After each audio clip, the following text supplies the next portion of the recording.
দ্রুত সম্ভবপর সংস্কার করে নির্বাচন দিয়ে মানুষের ভোটের অধিকার ফিরিয়ে দেওয়ার আহ্বান জানিয়েছেন বিএনপি নেতারা। সেই সাথে দ্রুত নির্বাচনের রোডম্যাপ ঘোষণা, দ্রব্যমূল্য সহনীয় রাখা সহ নানা দাবিতে দেশের বিভিন্ন জেলায় সমাবেশ থেকে এই আহ্বান জানান তারা। এসব দাবিতে আগামী 24 ফেব্রুয়ারি পর্যন্ত দেশজুড়ে সমাবেশ কর্মসূচি পালন করবে বিএনপি। কেন্দ্রীয় কর্মসূচির অংশ হিসেবে কক্সবাজার জেলা বিএনপির জনসভায় দুপুর থেকেই জড়ো হতে শুরু করেন দলটির নেতাকর্মীরা।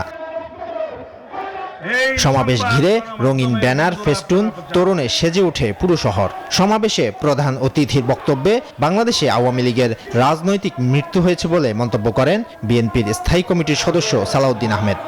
আওয়ামী লীগের রাজনৈতিক মৃত্যু হয়েছে, দাফন হয়েছে দিল্লিতে। যে এই সংবাদ গণমাধ্যমের বন্ধুরা আপনারা প্রচার করবেন।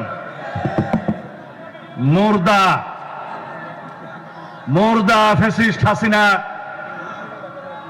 এখন কাফন ফোড়ে কথা বলছে দিল্লি থেকে। চাঁদপুর জেলা বিএনপি আয়োজিত জনসভায় জাতীয় নির্বাচনের আগে স্থানীয় নির্বাচন যারা চায় তাদেরকে গণতান্ত্রিকভাবে কড়া জবাব দিতে হবে বলে হুঁশিয়ারি দেন দলের ভাইস চেয়ারম্যান আব্দুল আউয়াল মিন্টু।